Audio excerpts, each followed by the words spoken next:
Hey guys, there have been some crazy leaks about Microsoft at the time of recording from this morning, so much so that I decided to just grab my stuff and make a video real quick. Please forgive me, I didn't script anything out. I've got a lot of the news here on my phone. I even brought a little buddy. This is Moki. Moki, you want to say hey? He just doesn't want to leave me alone while I make this video, and that's okay because I don't want him to leave me alone. So you might see him pop up in the video. But anyway, for those of you who saw the thumbnail, you want to know what's going on. We just learned of some crazy leaks from Microsoft, all because of the Activision Blizzard King acquisition. Just some more stuff that have come out. I actually feel kind of bad for Xbox because some of this stuff is kind of big, and that's what this video is talking about. So let's get right into it. Are you okay, bud?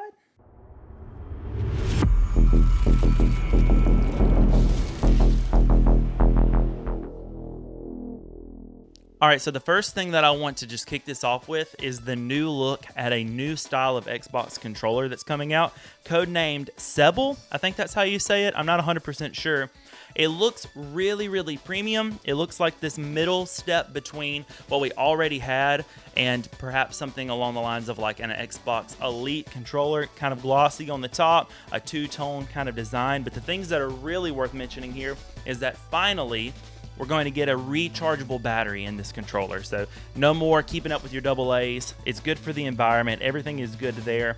There are also some type of modular thumbstick that's in this mock-up here. I don't think that that's going to be like what we see on Sony's premium line for their controller, like the DualSense Edge. I think it's probably going to be something similar to what we see on the Elite controller already, where you can change the stick tops. So if they wear out or go smooth, which almost all of my Xbox controllers have had that happen to them, then you can just replace that part easily without having to take apart the controller, is what it looks like. Some of the really cool things that they have here under approachability is that you will be able to lift to wake, which is a really cool feature. If that doesn't make sense to you, basically what that is when you pick the controller up, controller turns on. Pretty similar in my mind to the way a Nintendo controller, where there's a Joy-Con or the Pro controller, when you bump a button, it just wakes up no matter what button it is. And then of course home wakes up the console. I kind of like that. But other than that, it's basically the same ergonomics and feel of the Xbox One and Xbox Series controllers that we've come to know and love. It's going to have Play Anywhere capabilities. They're saying that that's going to be Xbox Wireless 2, so new form of Bluetooth probably for connecting with Xbox Xbox systems, as well as direct to cloud, which I'm thinking might mean some type of Wi-Fi connectivity that we've seen in controllers like the Google Stadia controller and also the Amazon Luna controller that don't require a middleman to communicate with cloud streaming. That should in theory greatly reduce any type of lag or input latency from cloud gaming, which we know that Microsoft is really pushing. All right, the other thing that I think is neat, and the last thing I'll say about the controller from now, is precision haptic feedback. So there's going to be different haptic motors inside of the controller that also double as speakers. I'm not exactly sure how that's going to work, but I'm really excited about it because this looks like the controller option that Xbox is basically having as an answer to the DualSense. I don't think anybody over at Microsoft were fully prepared for what Sony was going to do with the DualSense, and as far as they were going to take it with their triggers and a microphone and speaker built in, and the touchpad, which we saw the speaker and the touchpad in the previous generation.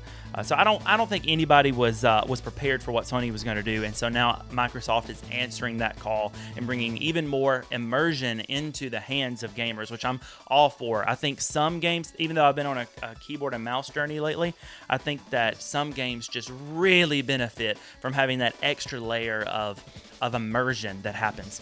Okay, so the next thing that I want to talk about is a brand new mid-cycle refresh option for the Xbox Series X. It looks like they are dropping the optical drive, so no more discs. So if that's a deal breaker for you, there's still time to get the original Xbox. Or Xbox Series X. I don't think that those are gonna, be disappearing in stores anytime soon or anything like that. However, it is going to be around the same price point and rocking 2 terabytes of storage. So the trade-off is pretty good. You're going to be giving up a disk drive, for an entire extra terabyte of storage, probably still expandable on top of that, I would imagine. All new design. It looks kind of cylindrical, which I'm kind of into, with a USB-C port on the front. So that tells me, since Xbox has taken such a great stride in the world of reverse compatibility, that you disc lovers or you retro gamers all may not be lost. It makes complete sense to me that Xbox would cut their cost and try to continue to nudge us into a digital future, especially with the service like Game Pass. That's really where they want everybody, is digitally there.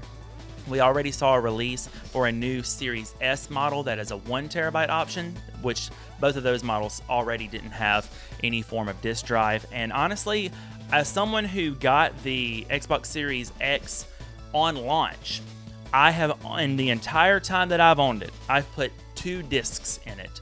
One was a game that my friend Phobic was basically forcing me to try, and he bought it on disc, and I was like, I'm not buying it, and he was like, here, just play my copy. And the other one was Assassin's Creed, because I just wanted to play the old game, and I already had it on 360, and it just worked.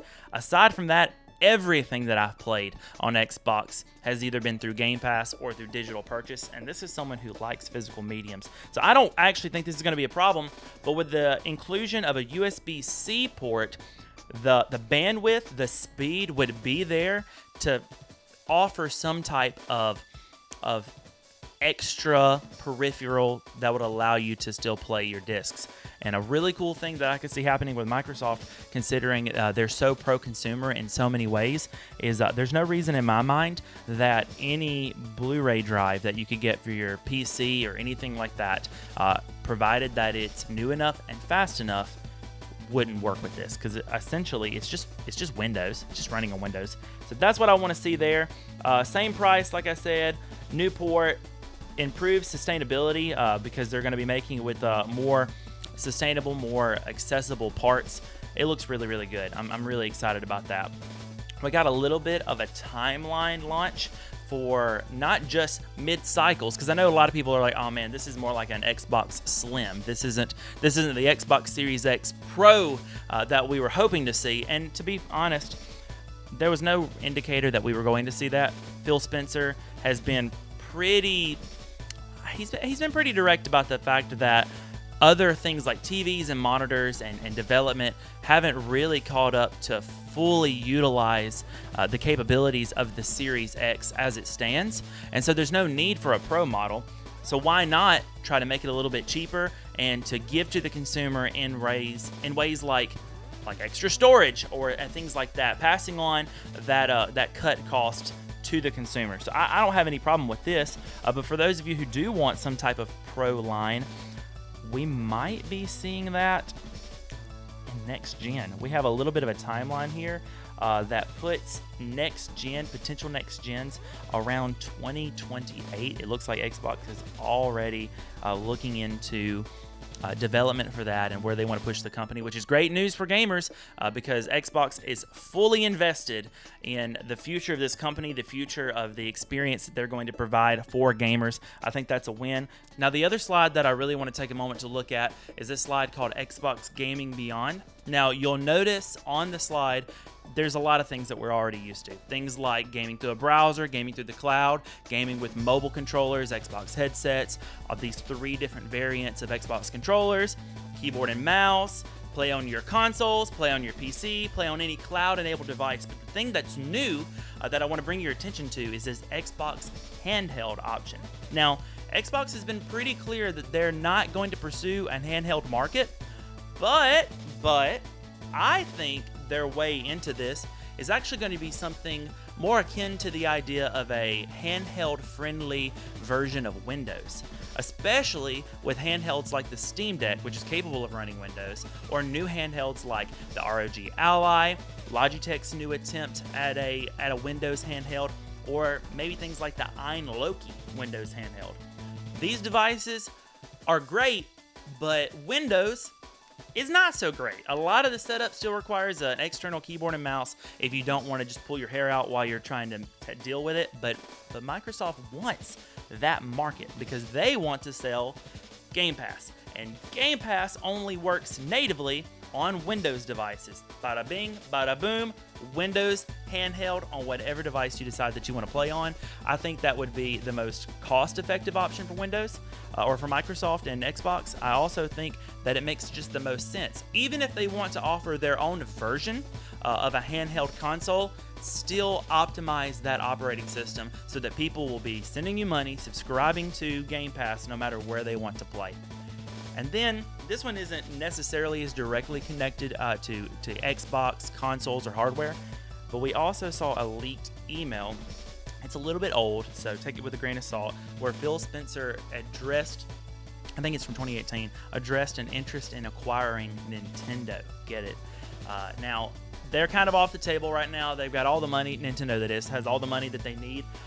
But can you imagine? Because if there's any American company that stands a chance, has the relationship with Nintendo to try to acquire it or part, it actually might be Xbox. There's a good chance there. Now, do I think it's going to happen? No. Do I think it's going to happen anytime soon or at all? No. Maybe. Definitely not soon. But I definitely see some potential for partnerships between these two companies as Xbox is trying to establish more of a footprint, more of a fingerprint inside of Japan and those other Asian markets. So, hey guys, let me know what you guys think. I'm sorry if you heard any of the barking in the background. Moki that we met in the intro is very excited about the fact that I'm home and making a video this early, but I really want to know your thoughts. Thank you guys so much for liking the video, for commenting on all the videos that you guys comment on, and most especially for subscribing. I don't know if you know this, but 90-something% of you guys that are watching my videos aren't subscribed, and we're really close to YouTube partner. It'd really mean a lot to me if you guys considered hitting that sub button. But most of all, comment. I want to know what you guys think. This is hot news. We have Xbox fans, we have PlayStation fans, we have all kinds of gamers that are in this community, and I want to know what you guys think. I know this was kind of rushed, I know this was kind of out there, but this is literally hot off the press news, and I wanted you guys to know about it. So thank you guys for the video, or for watching all the way to the end of the video. Thank you guys so much for your likes, your subs. Hey, we'll be live. I'm going to try to get this out today, Tuesday, which is the September 19th. That's my goal. If that's the case, we're going to be live over on Twitch right now. But if you catch this later, we're live every Tuesday and Thursday at 7 p.m. Eastern on twitch.tv/BubbyPumpkin. Would love it if you guys jumped into the live stream there and continue to dialogue about Xbox. Let me know that you found it through the YouTube video. Would love to hang out with you guys. Y'all have a fantastic rest of your week, and I'll see you in the next one.